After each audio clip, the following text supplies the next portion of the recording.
you become the expert by doing the thing. Yeah, of course. And this comes back to the question you asked before about what advice would you give to someone who wants to start? Yeah. Take that small step, whether it's, 2 steps or 1 step or half a step, it doesn't matter as long as you're moving.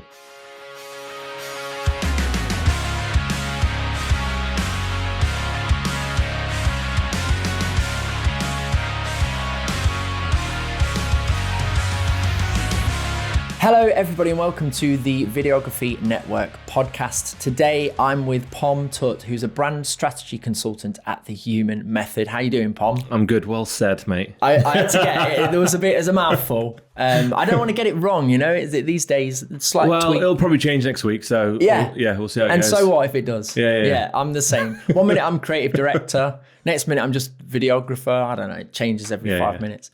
Thanks so much for coming on the podcast. Mate, I'm so excited.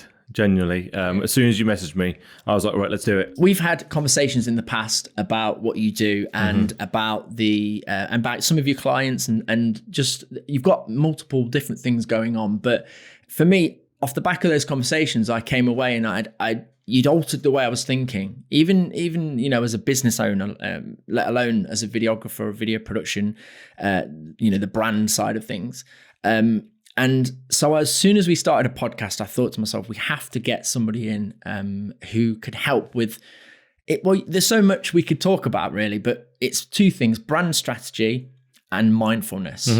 So mindfulness for me is the big one because I understand a little bit about that and I've been through that.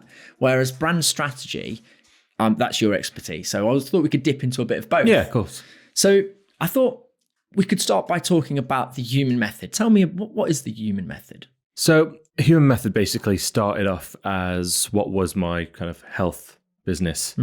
My background's always been like personal training. As you kind of develop through the industry, you end up evolving and you start getting deeper into these things and realizing it's more than just the training or more than just the nutrition and all that kind of stuff. So it goes into what's going on with their mental health, into their stresses throughout the day. So it becomes this holistic kind of thing, really. So over the course of, I would say, probably 10, 20 years, that's evolved. And one of the key kind of points for me was in the shift of where Human Method went. It started off. My original company is called Finish Strong UK. So Finish Strong is very like. Do you know what I mean? Like typical like kind of fitness business kind of name, because that's what I was. I was an athlete. Yeah, I used to train, and it was very much about what can you lift, how fast can you go, and all that kind of stuff. And as you get older, that stuff kind of becomes your history, and then you realize that actually I'm just a human. I'm just a business owner. I just need to get through the day and feel good, right? Yeah. So that's kind of where I started to make the shift. And what I found was that I became very stressed. There was a point in my business where I was so stressed, in fact, that there was money things going on. There was identity things in terms of, transitioning from Finish Strong to this new thing, and how are people going to, are they going to understand it? They're going to get it. Yeah. Like, I don't even get it. So how can I explain it to them? Yeah. I remember having a conversation with a client, and we were talking about his bucket list, and Kilimanjaro was on the list. Yeah. And I was like, oh, no way. Like, one of my friends is doing that. And he goes, give me some details. I was like, cool, okay, leave it with me. I'll message him. So I messaged him that night. Following about 3 days later, I saw that client again. And I was like, got those details for you. Shipped it over to him. And he came in the next session saying, right, I've booked our tickets. Right. Wow. So he'd booked tickets for me and him. Yeah. For this time next year. Yeah. To be going on and climb Kilimanjaro. At the time, I was like what? Yeah. But a year. Could have checked in first. Well, a year's like miles away, so it didn't really bother me that much. And I was like, actually, yeah, that'd be cool. It was that year that got really stressful.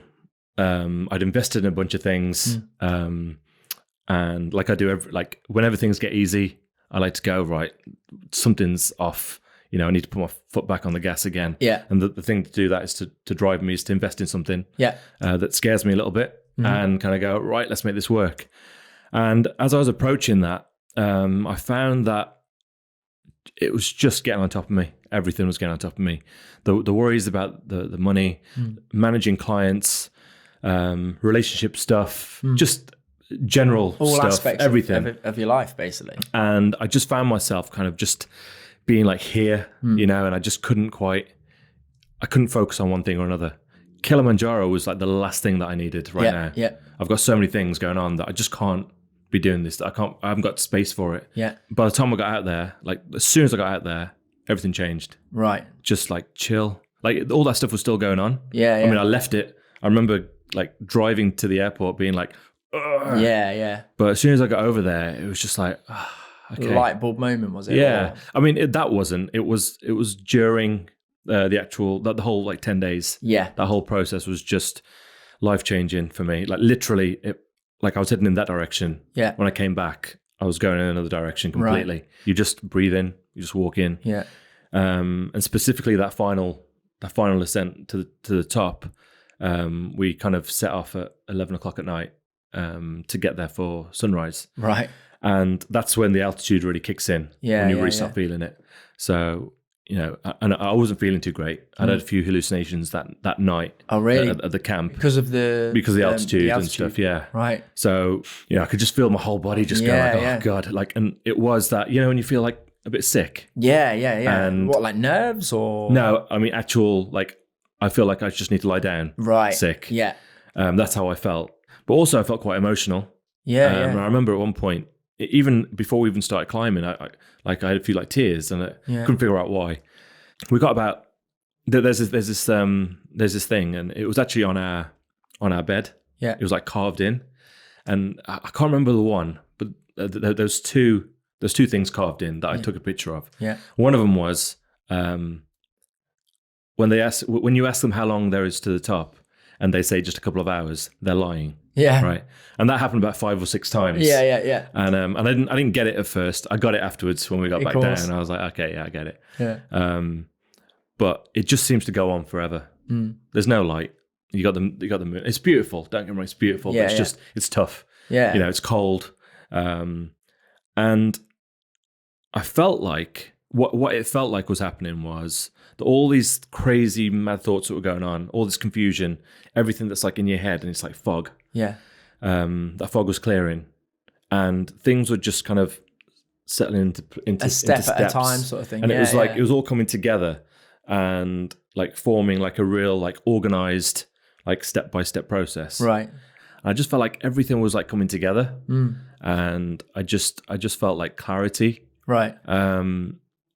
And I remember getting to the top, and my client who I went with, Graham, he was quite emotional as well. We both stood there, and he goes, "Are you all right?" I said, "Yeah, I'm good." And I said, I know what I need to do now." Yeah. And it sounds really cheesy. No, right? no. You know what I mean? Like I know what I need to do now, you know, and then you go off and take over the world. But I just felt like everything that was going on in my life was just like all over the place. And then all of a sudden I just went, right, I know what I need to do. Yeah. Right. And I was just really excited about getting back and putting whatever these steps were into place. Yeah. If you believe in something, you got to go for it. Yeah. And go all in and just follow it through with conviction. And people will get it and they'll understand it and they'll believe it. Yeah. You know, especially if it comes from the heart. Yeah, absolutely. Right. And I think like we're living in an era now where mental health is a lot more accepted in society. So we can talk about it. It's still a long way to go. But, you know, have you found over the last few years that people are talking a little bit more about mental health, a bit more open? Or was it just you in your mind? Was there never that, you know, No, I think definitely since like lockdown, there's just been a massive shift. And a lot of the stuff that I was kind of posting on my social media when I started Human Method, when I made that shift from Finish Strong to Human Method, you know, there was a massive shift in the message and the conversations I was having and the message I was putting out, and it was almost going against everything that was in the fitness industry. Yeah, you know, it wasn't like go harder.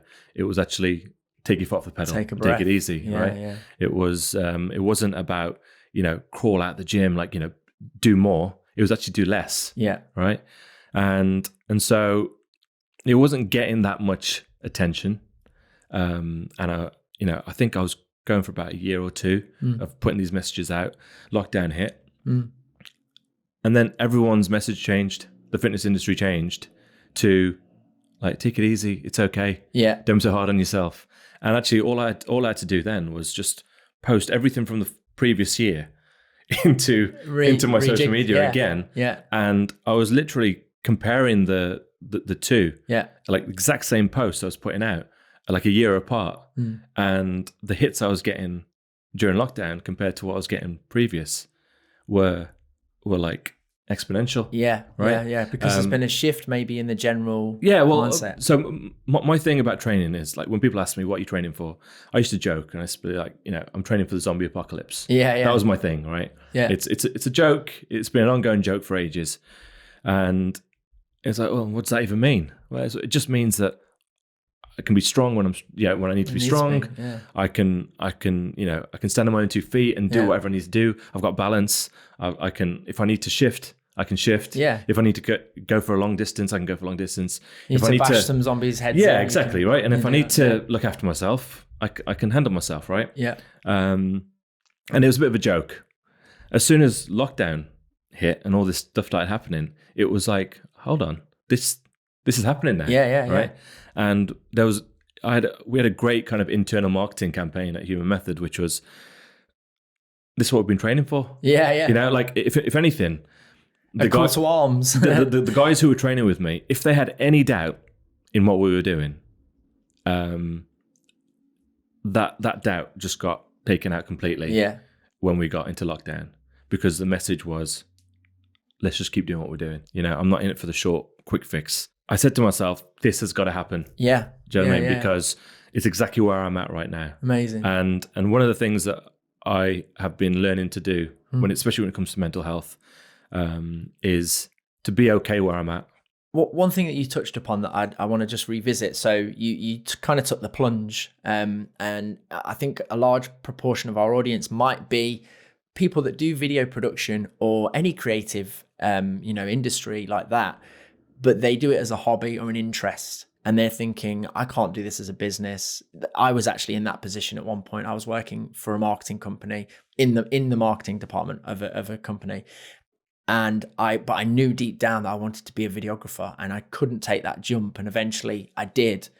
And it was so scary. I left behind my pension and job security and, redundancy pay, all those things that you get from a company. And I joined a startup video production company, and then fast forward 4.5 years, I did that again. I made the jump again, but this time I went in and started my own video production company. So what advice would you have for people listening in that were in my position and your position? We weren't comfortable, we weren't happy, we knew the goal, but we didn't take that jump. They haven't yet taken the jump. What would you say to them? I would say, just do it. Yeah. Like literally. And it's easy for us to say this now. Of course. Because we're doing it and we're in it. We're living the dream. And yeah, exactly. And when people have that security, and I say it like that because how secure really is it? And I was having a conversation with a client of mine on our walk this morning. Yeah. And he's a very successful business owner. He's in his 60s now. So great person to have around to just air my thoughts. Into, like amazing. And one of the things we were talking about was, with everything that's happening in the world at the moment, with prices going up and people who are on fixed incomes from their jobs, from their secure jobs, well, there's not a lot they can do with that. No. They're on a certain amount of money, and that's it. Yeah. Whereas, he was saying that, someone like yourself and him and you as well is like, well, we can always just kind of go, well, I need to get a few more clients. Yeah. You may lose some because of what's going on, but you could easily just ramp up some marketing or, have a few more conversations and get a couple more clients in, which takes that up. Never get comfortable, basically. It's almost like limitless, right? So in that regard, I would say just do it. But the fear comes in where they've already got something. They've got something to lose. The security. And that's the issue. That's the thing that holds us back. Yeah. And again, one of the reasons why I created like your brand advantage was to help people figure out and not to say go and start your own business, but to go, well, let's go through the journey and see if that is something that you need to do, or you should do, or you want to do. You know, or is when we go through kind of your vision and your values, like we actually figure out that this job is where you should be. Do you know what I mean? This is what you should be doing. So I'm not here to go, oh, everyone should have a business and everyone should have their own brand and right? Because I think that's the issue, is that message is so out there now that some people are getting washed away with the current, do you know what I mean, of that, let's do it. And they get into it, they leave their job and they're like, oh crap. You know, like what have I done? Without that kind of thought process. So there's that, just when I say just do it, take the step, what I mean is take the next step necessary, which might be answer those questions. You know, is this what I need? Is this what I want? What do I actually want? Like the first time round, actually, when I first got this sort of offer of a video production company job, and I was in this secure job, I'd been there 7 years. They said to me, why don't you come and just work with us for a week and see how you get on? And they actually had, funnily enough, they had a trip to Barcelona where they needed an extra pair of hands. So I booked a week off from the job, my full-time job, went off with this video production company, filmed for a week in Barcelona, and then came back. And then I found myself back after an amazing week and I worked for free. I wasn't paid for that week. I just went there to get the experience because although I kind of knew what I was doing professionally is a different level. You know, I can film my dad's wedding, but you can't just throw me into a wedding, someone's paid for. So I did that week. And like you said, it was almost like exactly what you've said. I tested the waters and I loved it. And they liked me and they ended up offering me a job. But it was the first day back at the office job, sat there with this PC. I couldn't lift my head I couldn't even look at my keyboard. I was like, even if they don't offer me this job, I have to do that for a living. And so I feel like I prepared well in a way. But like you've said, it can easily fail, and then that security's gone. You know? I say I was lucky. When I started taking my PT initially seriously was when I got made redundant from my rugby coaching job. Oh, so you kind of forced. But for 2 years, I fought it, and I was like, I need to do this thing. I need to do this thing. And I remember opening my laptop in the evening and starting to kind of create like, what would my brand be called, and what would I do, and who would I work with, and all those kind of things. And when the questions got hard, I went, I shut my laptop. I went, that's enough for today. And because I got a job, I got the income coming in. The minute I got made redundant, it was like, holy crap. Now what? That laptop opened and it didn't shut until I was done. And within 3-4 days, all that stuff I've been trying to do over the past few years. It's fight or flight, isn't it? Yeah, you just did. I just got it done. So that's why I say, like, you've got to take the step and then figure it out as you go. There is no other way. If you're going to try and figure this stuff out first, you'll be there forever. You'll never take that leap. One, you'll never figure out what it is you want, because we figure that stuff out through doing the work. You know, like I made a joke at the start where we were talking about what I do. You know more about what I do, about what my title is than I do. Right? That's how much it changes. Because 1 minute I'm a brand consultant, next minute I'm a whatever you said. Right. And then rewind the tape. And it changes because it evolves as I evolve. As the more clients I work with, I kind of go, oh, actually, where I help best is here. You know, it's not business. It's more this. It's not brand. It's more this. So you know? Essentially, what you're saying is you can take the leap, do it, but do it like strategically, tactically. 100%. You know, have multiple options and a backup plan, and then go for it. Test the water maybe on the before you do. I think first of all, it's really really important that we understand ourselves first. And so like my kind of program is really really simple. It's 3 stages. It's like being the business and then the brand. Right. And the being comes first because that's human method, right? It's human beings. Right? We're human first. So like what I wanted, I've always hated sales. I've always hated marketing. And I hated it because whenever I've had anyone try and sell to me, I felt really like awkward. Yeah. I wanted to run a mile. Yeah. The word marketing to me just sounds like I'm trying to sell people something. As soon as I feel like that salesman. Yeah. And I'm like, oh, I never want to be that person. Right. I never want anyone to feel like they want to run away from me. Yeah. Like do you know what I mean? sold to. Yeah. Yeah. Yeah. And that was just my experiences. So like for a long time, I fought that. I understand now that those things are necessary, but they don't have to be that way. And the whole point of Human Method is that I want to humanize the business kind of the business experience. You know, you don't have to sell to people.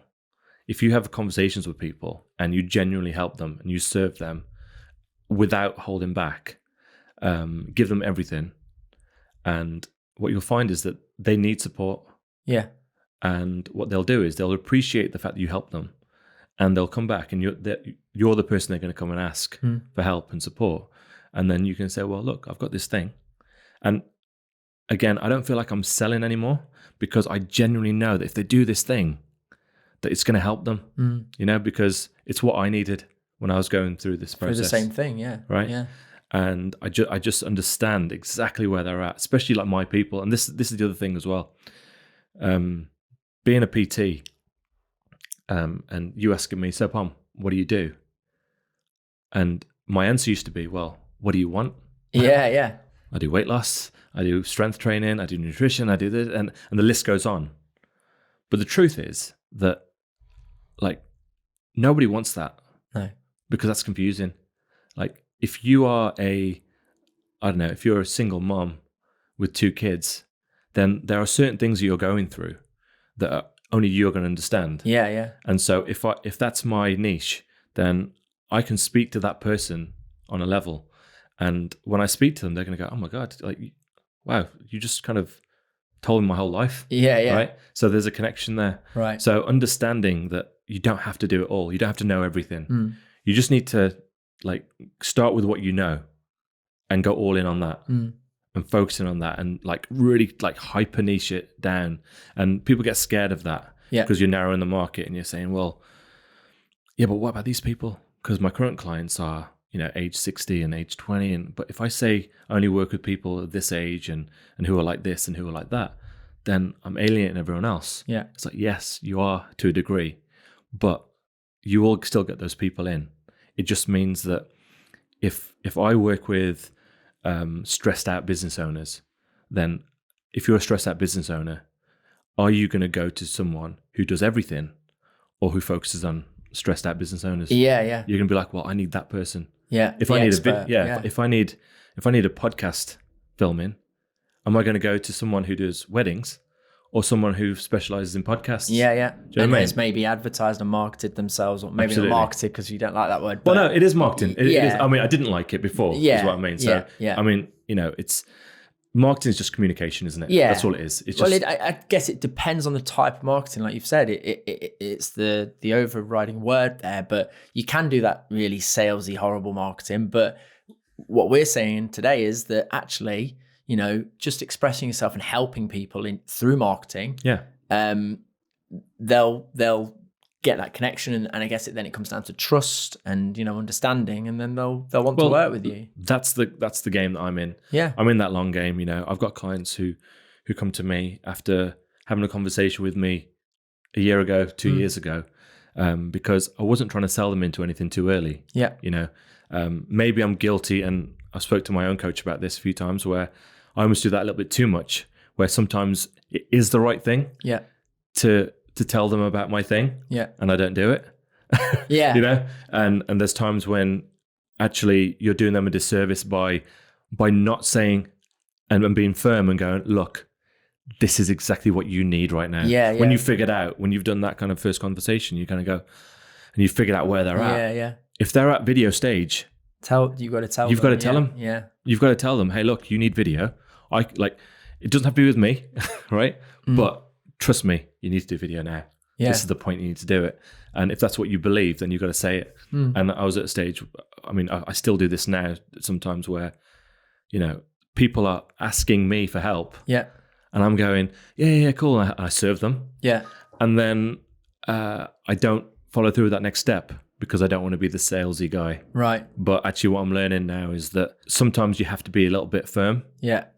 Because if you're genuinely helping people, you've got to call them out. Yeah, and maybe they're in on that zone of the sort of fear zone themselves. Yeah, and they need a little bit of prompting. And they need the prompt, but they need someone who's going to say, this is what you need. Yeah. You know, like, this is what I do.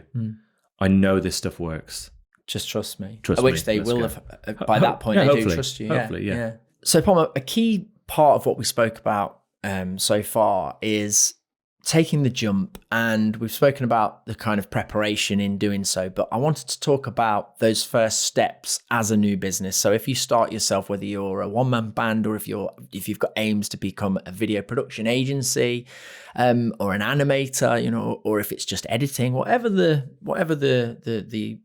skill set is that you've gone for, what's the most important first steps to starting this your brand? So I genuinely believe that anything you do has to come from you, right? And we talked about kind of consuming too much content. Yeah. It's so easy in that kind of world to see other videographers, see what they're doing, see how they do it, and get lost in like the awe of, oh wow, they're so good. Yeah. The lighting's so great. Like, I want to figure out how they do that, right? So what these people tend to do is they tend to kind of, I say them, I'm talking about me here. This is exactly what I do. I look at the people, and we kind of go, I can't do that, and my videos aren't like that, or my whatever isn't. Fill in the blank, whatever business owner you are, whatever you do, because we don't value what we do, right? We always look at outwardly and go, that's amazing. But there's other people looking at your stuff going, wow, that's amazing. But we just don't see it.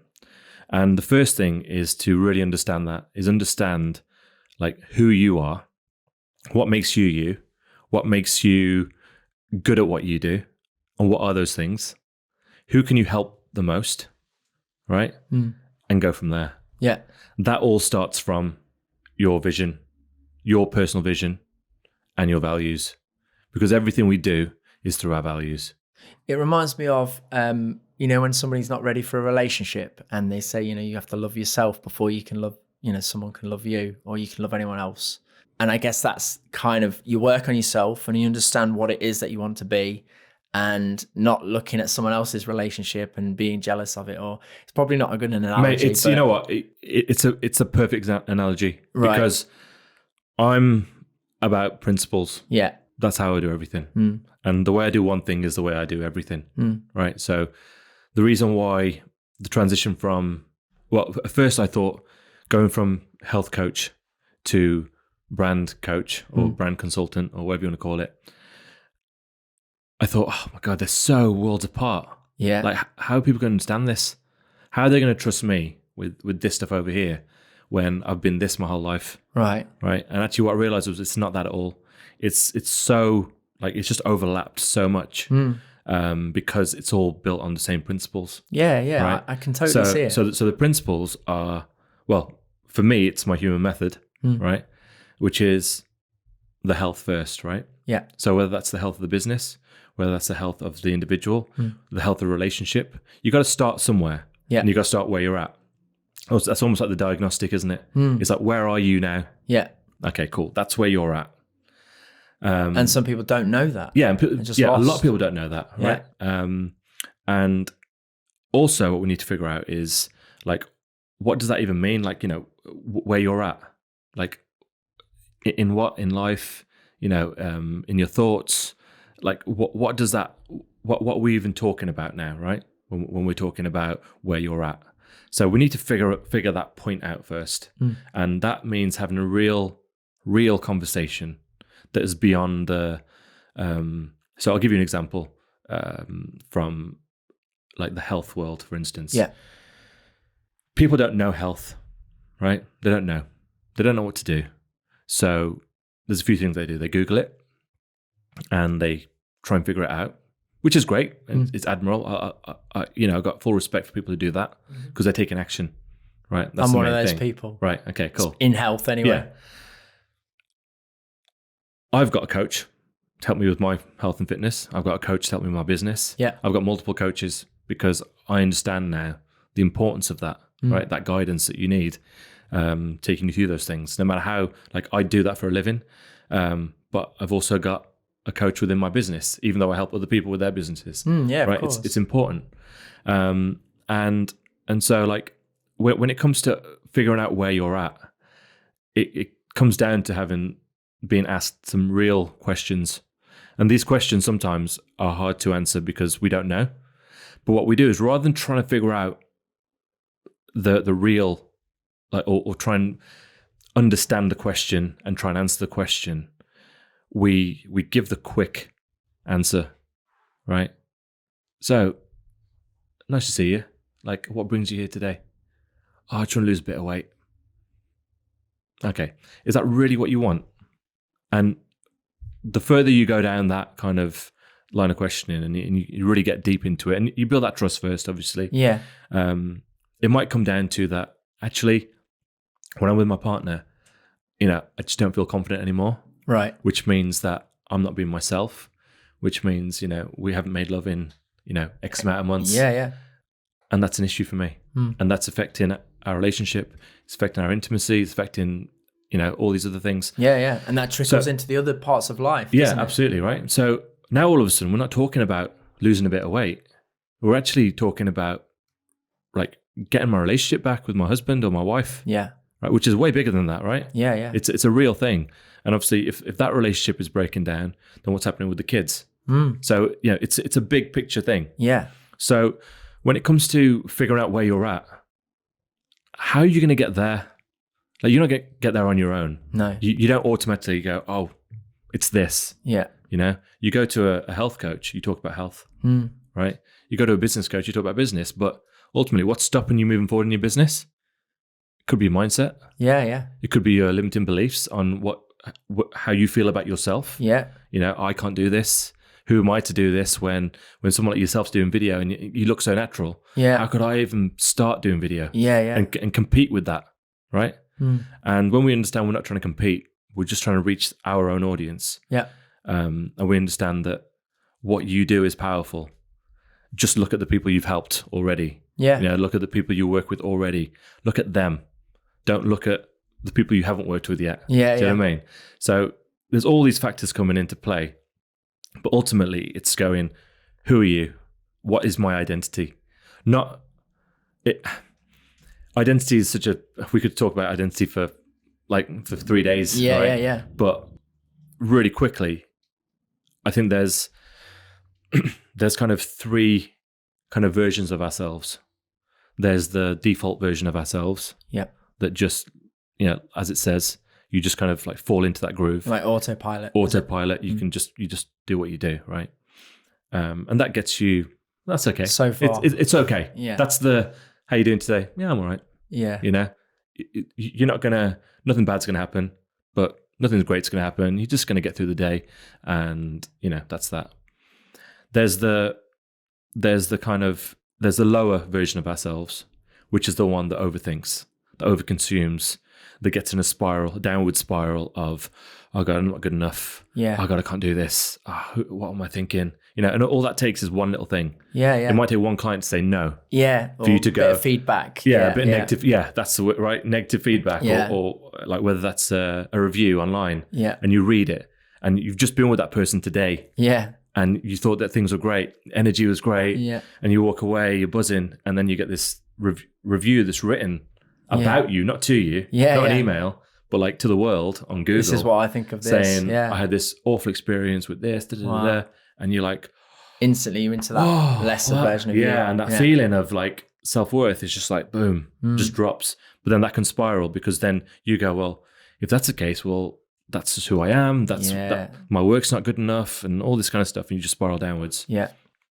But then there's a higher version of ourselves, and that version is the best version of ourselves, right?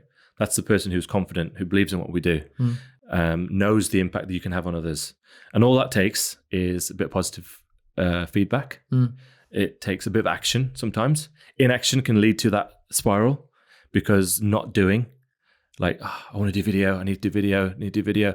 Oh, God, it's been a week. I still haven't done a video yet. Yeah. Spirals downward because you're getting left behind. Yeah. Because you've done 4 videos in that time. Yeah. And I've done 0. Yeah. Right. So that can spiral me. But just taking that first step, like reaching out, saying, hey, I need help with my video setup. Yeah. That can go and skyrocket. Back up the other way. Yeah. Do you know what I mean? Yeah. And just that one little thing. This is the key. It's those small action steps that when you give someone these action steps, they're so small that they don't do them.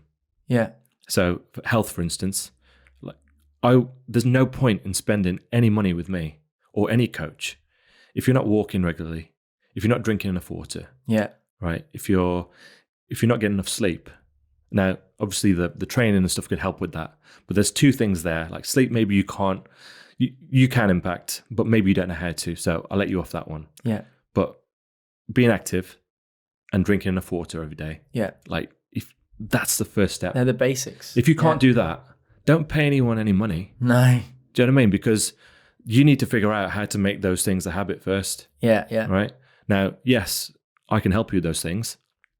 And I do have people who come to me who aren't doing those things and they still want to continue on the journey. Well, that's part of it. Yeah. But if you're not willing to invest in something because you're like, and you're not doing those basics, like go away and have a word with yourself. Yeah. Do you know what I mean? You have to start putting things into place.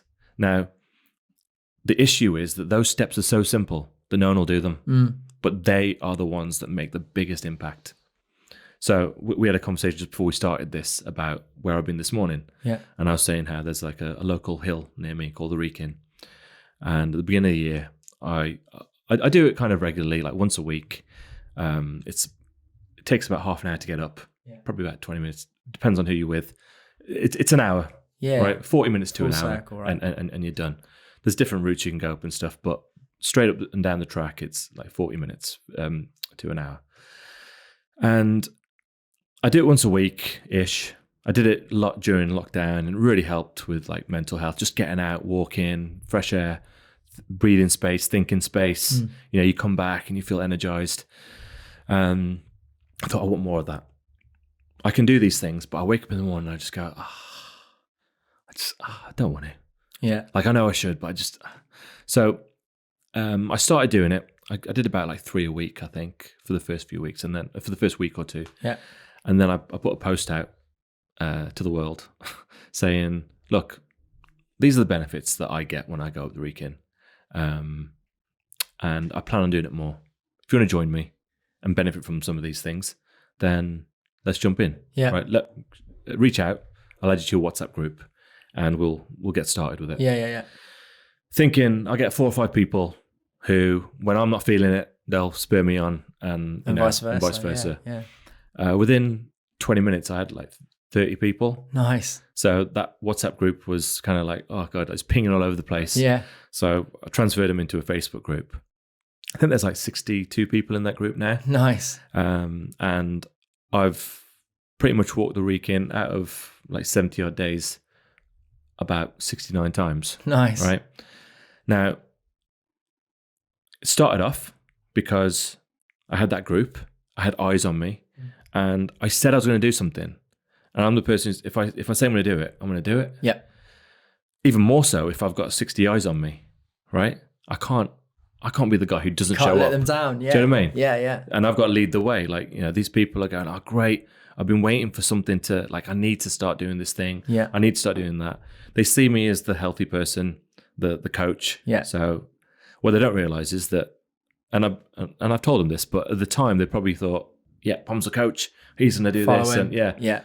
It's because I want to do it myself. Yeah. You know, I wanted this for myself as a selfish thing, but I've now been able to help other people with it as well. You know, the one time out of 70 that you didn't go, did they go without you? No. Oh, right. So it was so some have gone. Yeah. Like, and when I say that, like some have been like doubles. Yeah. So I haven't done it like every day. Yeah. And there's a few in the group who kind of take lead sometimes. So when I can't go, or if I go early, like someone will start at a later time, and and we'll put that in the group. So there's a nice little It's probably just a steady stream of people going up and down this hill, all from this one idea. Yeah, well, there's some people who do it. Yeah. Who there's one in particular who I've not seen. He's not commented or anything. Yeah. Who's done it, and I saw him. He's like, I started because of that group. I'm in the group, but I've never been with you guys because I can't make the times. Yeah. But I go up now 3 times a week. Wow. And I never even knew that was happening. And he's in the Facebook group. Yeah, and he's following them. Yeah. Amazing. So yeah, it's really cool. But like I've been doing this now, and I can't imagine not doing it. Yeah. Because of what it gives me, just the energy it gives me. I feel like I used to have that slump in the day around like 1 o'clock ish, and I'd be, especially working from home. It's so easy, right? You do your thing in the morning, you come back, you're on your laptop, and I started to, oh God, needed coffee first thing. Of course. Now coffee's a choice.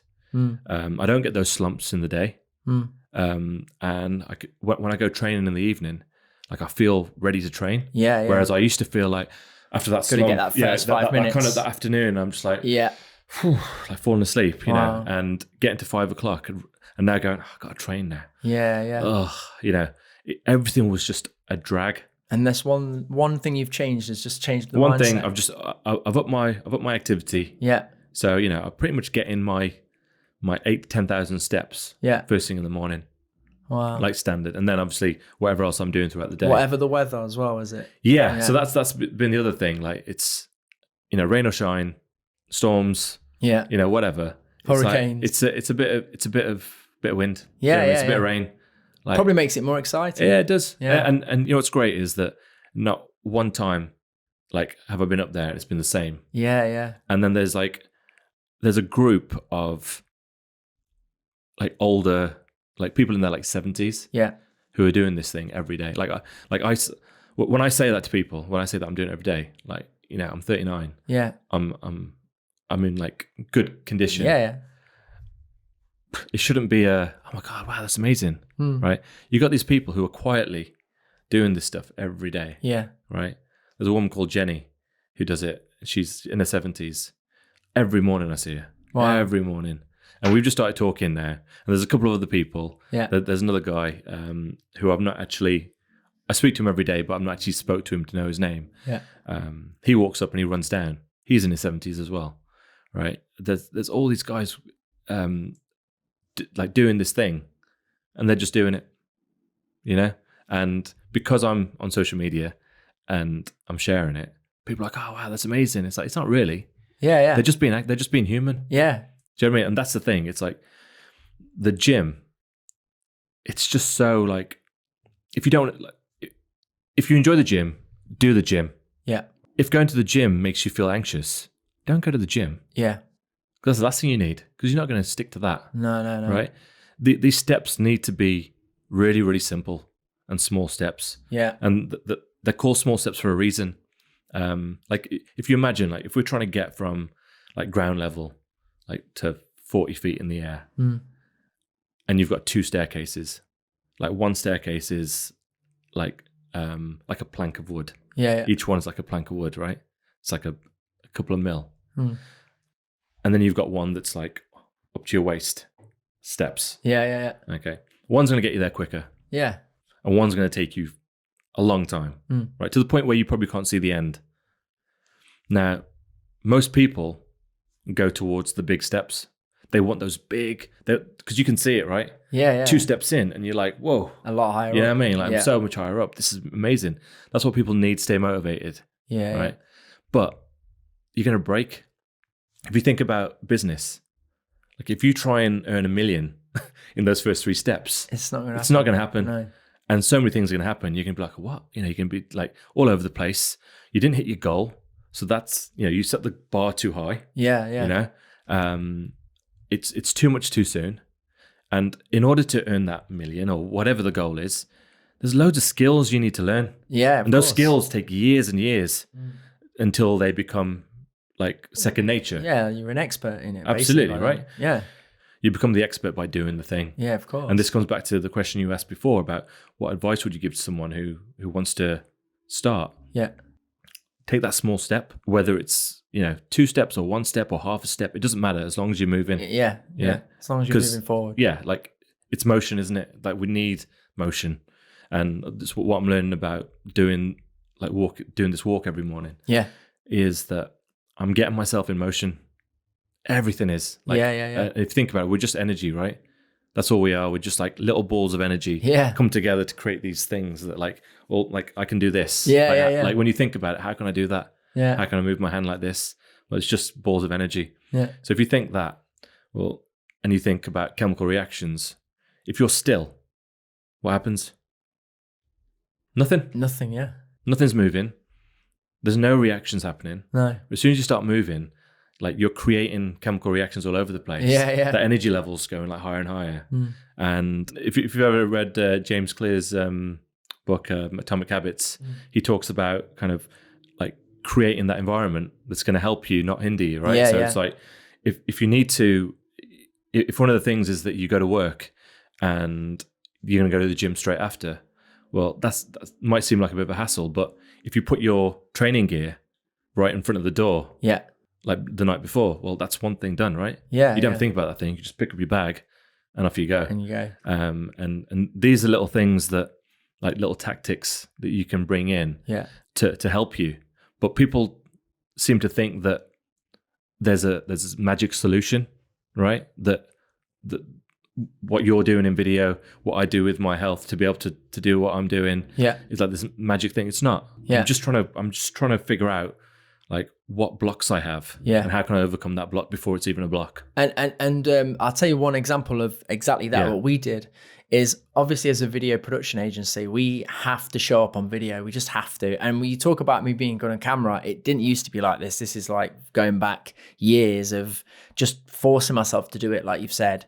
And more recently, we feel like, and this isn't true for all businesses, but certainly for where we are, we feel like what we put out needs to now be at a level that we would deliver to our clients. So in order to do that, we have to have an accessible place where we can just jump in and do video.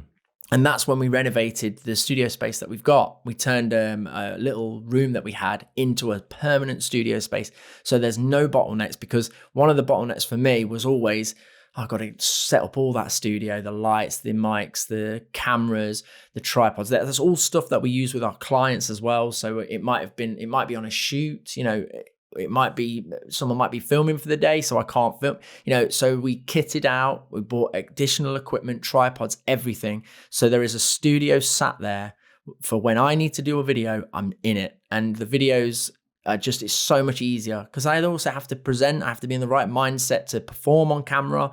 And if I'm having to worry about the cameras and the lenses and everything getting set up, it's just another reason to say, I'll do it next week. And so having that permanent, so I would encourage everyone at home to, if they're in the video production world, to have that studio space set up permanently, even if it's just where you edit. Like have a nice backdrop, have those cameras set up. And even if it's your webcam, a decent 4K webcam with a decent background behind you can still look good. And that's one way around exactly what you've just said.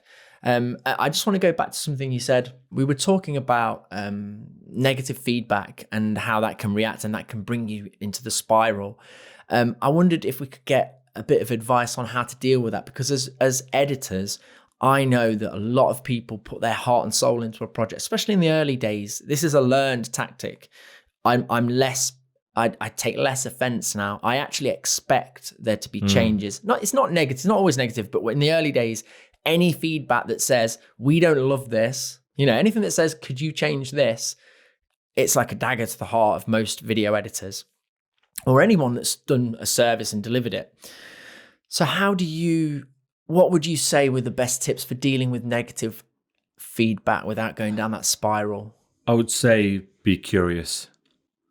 I've been there myself, where it is, and it feels like a personal attack, doesn't it? Yeah, it does. It's like, what? This is my thing. This is what I'm good at, and I did what you asked for, and I did my best. So there's confusion, there's hurt, there's pain, right? Yeah. And so we're a sensitive bunch. Yeah. So we all are, right? We're human, right? So when you're being attacked, what happens? We put our shields up, and we grab a sword, right? And we're ready to go. Yeah. And that tends to be the way most people go is, well, you're obviously wrong.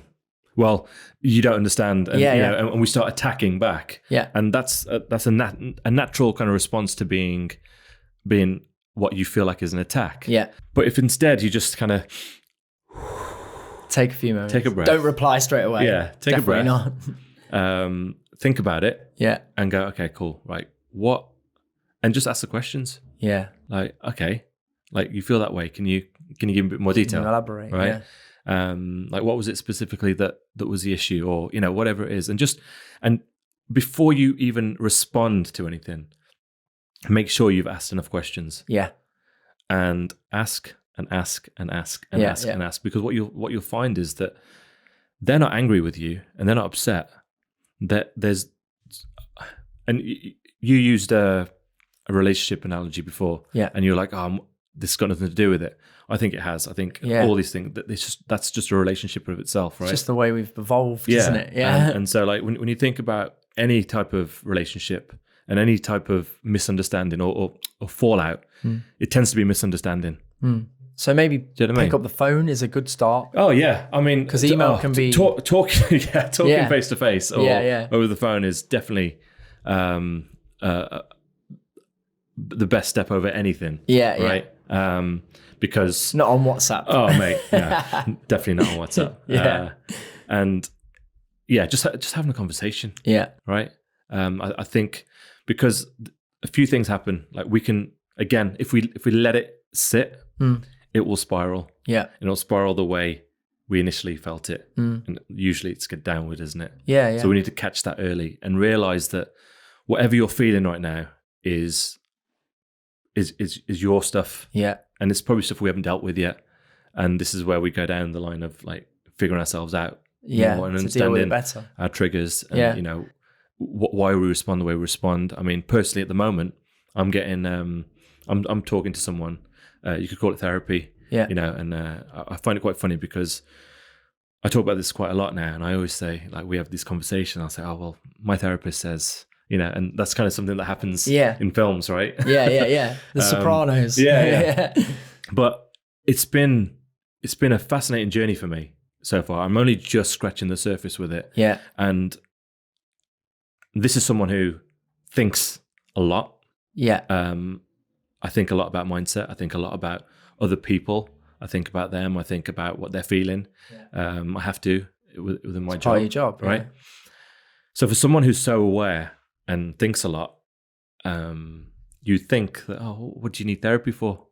And it's not that I need therapy. It's that I choose to speak to someone. Yeah. Because just like within a business, you're so close to it that you love it so much and you want it to do well, that you can't see what the right steps are for that business. Yeah.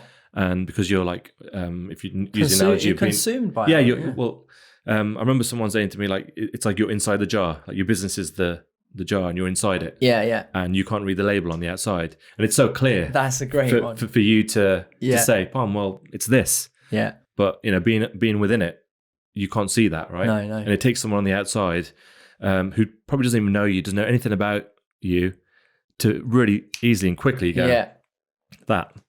And it just be like, whoa, how did that happen? Yeah. Right?